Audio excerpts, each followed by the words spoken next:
Fala galera, eu sou o Rodrigo Guimarães e sejam todos muito bem-vindos a mais um vídeo aqui do canal Grana no Bolso, tá galera? Hoje eu vou comentar aqui o caso do apresentador da CNBC, tá? O Brian Kelly, um cara que já é criptoentusiasta. E esse cara aqui é um cara muito lúcido e ele falou o seguinte, tá galera? Compre Bitcoin enquanto o preço está em baixa. Compre o Bitcoin enquanto o preço está em baixa. Porque muita gente fala, mas a baixa foi lá no patamar de 3 mil e poucos dólares. Não, o preço ainda está em baixa. Se a gente fizer uma prospecção, fizer um tipo de projeção para o futuro, né? Principalmente para os próximos 2 anos, tá galera? E ele inclusive meio que entrevistou ali alguns mineradores e muitos mineradores estão holdando Bitcoin, tá? Estão guardando Bitcoin. Eu já vou falar por que isso aí tende a aumentar a valorização da moeda, tá? Principalmente após o halving, e falar também sobre o caso de um ex-funcionário da SEC, tá? Que nesse caso aqui é o contrário desse caso anterior. O funcionário da SEC falou que o Bitcoin vai valer zero, exatamente. Segundo a declaração do cara, o Bitcoin vai desvalorizar tanto que vai chegar ao valor de zero, tá? E vou também comentar o caso não seria uma proibição, mas seria aí o início de uma futura proibição de criptomoedas lá na Rússia, porque teve aí um burocrata, possivelmente um deputado, né, o equivalente a um deputado lá da Rússia, que o cara quer apresentar um projeto de lei para multar quem minera ou então vende em exchanges do país da Rússia criptomoedas como Bitcoin, tá? Então você já viu que o vídeo tá imperdível. Se eu fosse você, eu não sair daí até o final. Agora eu falo para você que não conhece meu trabalho, que é novo aqui no meu canal, peço para você que se inscreva caso você não seja inscrito aqui. Eu peço para vocês que vão dando logo like e também compartilha com geral inteira, tá galera? Se você também quiser participar de um grupo de discussão, então canal de sinais está sendo temporariamente gratuito lá no Telegram, os links vão estar aqui embaixo na descrição, tá galera? Agora vamos comentar aqui. Primeiro o caso do Brian Kelly, né? O caso de um cara aí que é um criptoentusiasta, um cara bem lúcido, como eu falei, bem pé no chão. Ele falou para as pessoas, olha, compra Bitcoin, né, quando tá ali abaixo dos 8 mil dólares, porque futuramente isso aí vai ser um valor dos sonhos. O que foi o valor que o Bitcoin atingiu anteriormente, que foi de 3.200 dólares. Pra gente agora, pode ser esse valor de 8 mil dólares futuramente, ou até bem menos do que isso, tá galera? Porque o cara entrevistou até alguns mineradores, e olha só o que os mineradores falaram, né? A maioria deles, falando o seguinte, nós vamos acumular Bitcoin neste momento, não vamos vendê-lo. Isso foi o que falaram os mineradores. Por que isso é importante? Porque a partir do momento que tem gente holdando Bitcoin, tá ali vislumbrando uma oportunidade no futuro, e não é somente isso. Tá? Eu creio que isso aí também esteja dando uma segurada no preço do Bitcoin já a partir de agora, porque isso aí são pessoas que estão deixando aí de despejar Bitcoin no mercado, ou seja, não estão vendendo. E a partir do momento que a demanda aumenta, né? A partir do momento que as pessoas já não deixam ali seus Bitcoins sendo despejados no mercado e a demanda aumenta, e consequentemente a demanda vai aumentar, porque com o halving que está programado para o ano que vem, a dificuldade de mineração, a recompensa vai diminuir. Então acho que por isso que os caras estão fazendo isso, né? Esses mineradores aí não são burros, então já para garantir uma maior quantia de Bitcoin, né, já que no próximo ano a recompensa vai diminuir, os caras estão holdando a criptomoeda. E quem está sendo esperto está fazendo a mesma coisa. Porque é o seguinte, são poucos aqueles que sabem de fato como funciona o mecanismo da coisa, como funciona a engrenagem do sistema. Porque a maioria das pessoas só compra quando está valorizando, tá? Então chega um período de forte valorização, o preço fica lá em cima, satura. E vocês sabem que o mercado, alguns de vocês sabem que o mercado funciona de ciclos de alta e de baixa, então tem uma hora que ele tende a desinflar. Tá? E geralmente as pessoas que são ali imediatistas, que não entendem nada do mercado, compram próximo do período da saturação, quando já valorizou bastante, e depois disso se frustram aí com a queda no mercado. Quem de fato é inteligente compra a cada baixa, tá? O Bitcoin caiu de 8 mil para 7 mil, o cara tá lá comprando, caiu de 7 para 6, tá lá comprando. Não teve gente que comprou muito Bitcoin lá quando o Bitcoin tava valendo 3 mil e poucos dólares, quando as pessoas acharam que vai cair mais ainda. E esses aí já tiveram o seu lucro, né, uma parte do seu lucro, afinal o Bitcoin valorizou mais de 100% até agora, tá? Então a pessoa já saiu no lucro aí muito vantajoso. E esses caras aí, eu garanto para vocês que não venderam agora. Tá entendendo? Eles estão ali ainda holdando o Bitcoin, que eles estão vendo ali, obviamente a maioria deles. Posso ser que tenha um ou outro que tenha vendido, mas a maioria daqueles que compraram ali na faixa dos 3 mil e poucos dólares continuam holdando aí do Bitcoin, tá lá guardado esperando a valorização da moeda. E tipo, se ainda resta dúvida, você é só você observar o histórico do Bitcoin. E se houver uma nova alta histórica, tá galera, é 99% de chances de bater bem acima dos 20 mil dólares. tá? Porque aí vai ser aí o próprio frenesi aí na mídia vai disparar o preço da criptomoeda. A moeda já é conhecida aí por alguma parte da população, mais pessoas vão ficar sabendo quando houver a difusão na mídia, né? A divulgação por parte dos meios de comunicação, e além daqueles que já conhecem, novas pessoas vão estar entrando, isso vai fazer com que o preço dispare, tá? Agora, diferentemente desse pensamento, teve um ex-funcionário da SEC falando que o Bitcoin vai cair até chegar ao valor de 0, tá? Mas isso aí até você pode explicar, Rodrigo, mas o cara é um ex-funcionário da SEC, um burocrata lá, todo almofadinha, nem mais do órgão participa. Você vê que ali o ranço contra criptomoedas continua. E qual foi o tipo de embasamento que ele falou? Olha, ele disse o seguinte, que as criptomoedas não têm nenhum tipo de valor, tá? Vamos tentar entender aqui o pensamento do cara, porque ele falou um negócio desse. Ele falou que não tem nenhum tipo de uso, que diferentemente do ouro, aquele mesmo velho discurso ali do Warren Buffett, de outros investidores. No caso do Warren Buffett, parece que o ranço dele foi porque ele tomou um golpe aí numa pirâmide financeira. O cara que é o maior investidor do mundo, o cara que tá ali com o mercado, tomou golpe com o Bitcoin. Pra vocês verem que esse mercado aqui não é para amador não, tá? Então se você tá entrando agora, cuidado com a empresa que fala, te promete aí que vai valorizar bastante tal criptomoeda, que vai te devolver 100% dos lucros em alguns meses. Olha, fica de olho muito aberto em relação a isso. Não existe almoço grátis. Ele comentou também que as pessoas iriam se conscientizar dos golpes, porque na verdade só para ele só existe golpe quando se fala em criptomoedas, né? E aí ele falou o seguinte: não, Bitcoin e criptomoedas tem muitos golpes, né? Tem muitos golpistas aí, e diferentemente da IPO, né? A IPO, para quem não sabe, é uma oferta inicial ali de compras de ações, onde alguns investidores investem em empresas. Quando a empresa valoriza bastante, a pessoa tem aí o retorno aí do seu investimento, e no caso ele falou que as ICOs são projetos fraudulentos e que não se assemelham às IPOs. Mas para quem já assistiu aquele filme O Lobo de Wall Street, vai se lembrar que o John Belfort, aquele cara ali que foi representado ali pelo Leonardo DiCaprio, o cara fazia venda de IPO, né, de empresas aí, fundo de quintal, que ninguém dava nada. O cara fazia uma super propaganda, dizia que ia valorizar. E era um golpe, era uma fraude. Inclusive, ele fraudava algumas IPOs, onde ele comprava ali parte das ações, né, fazia com que o preço disparasse. Ele falava, olha, o preço disparou 100%, ainda vai subir mais.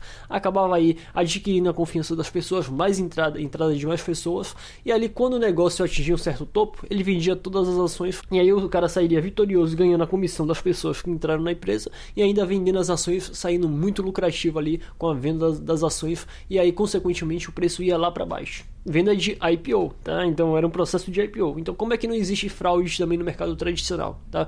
Porque esses caras aí, eles fingem dizer, não, fraude, crime é só com criptomoedas, como se nunca existisse crime no mundo, tá? Os crimes só passaram a existir a partir de 2008, quando o Bitcoin foi criado.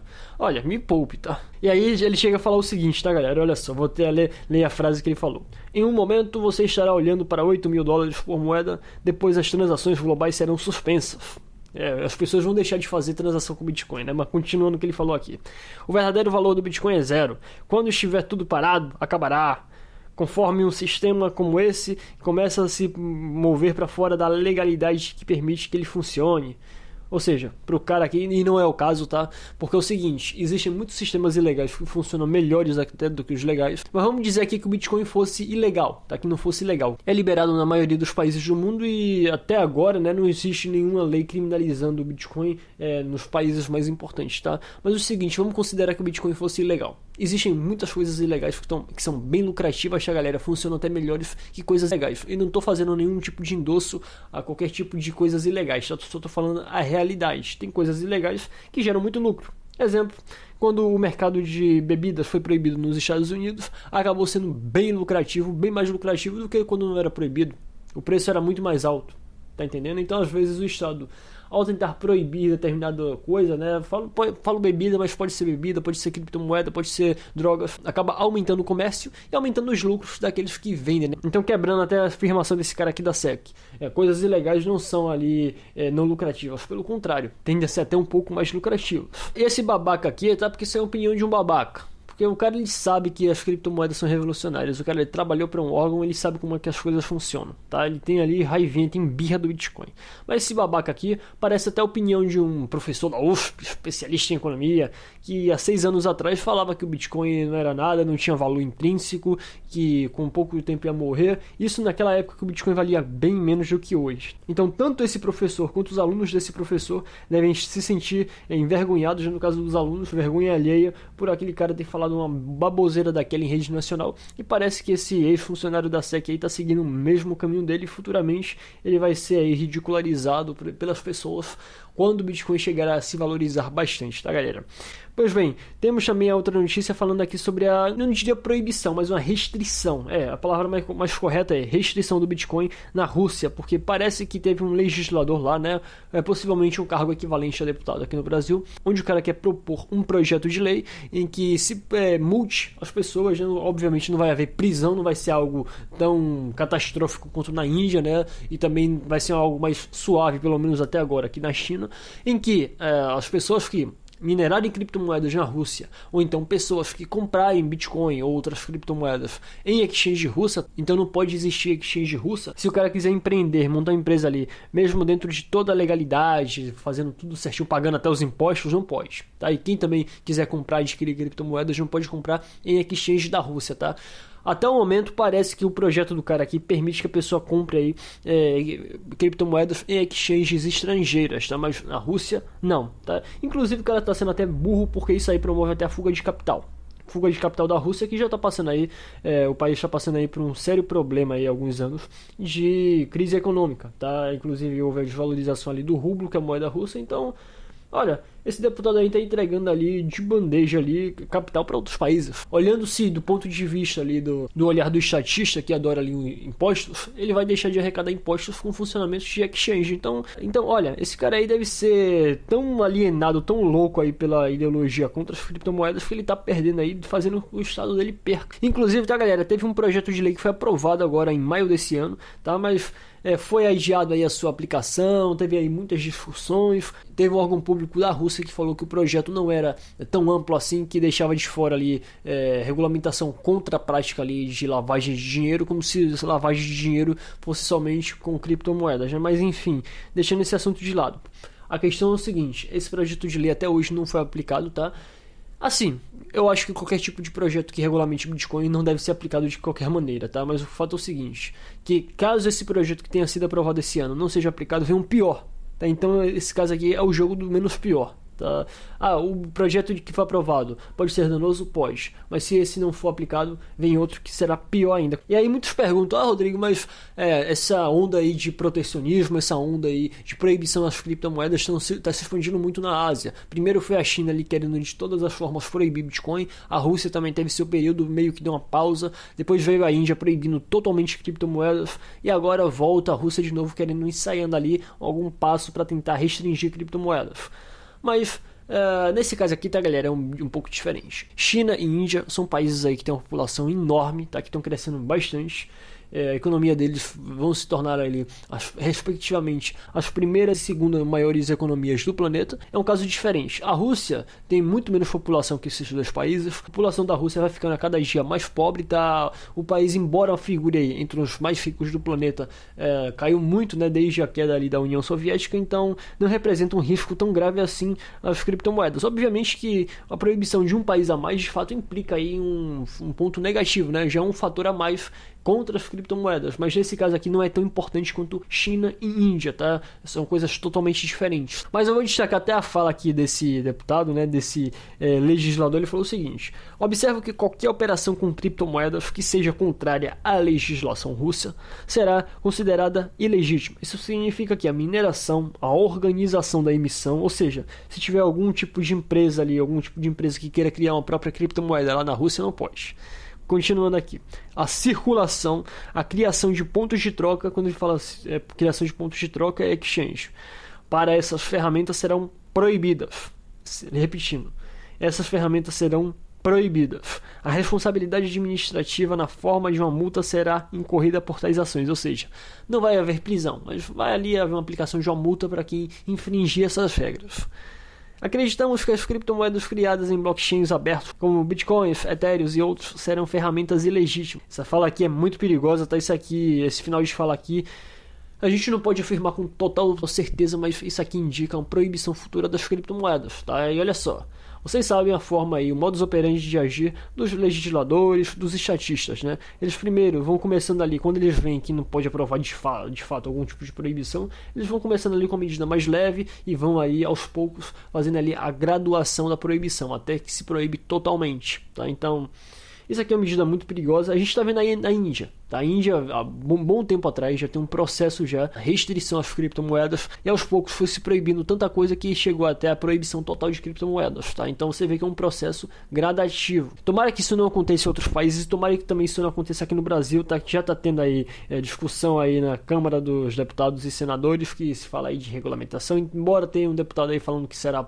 impossível proibir criptomoedas, eu não duvido nada de estatística, tá? De cabeça de estatística pode sair tudo. Pois é, tá galera, essas foram aqui as 3 notícias, espero que vocês tenham gostado do vídeo e nos vemos na próxima.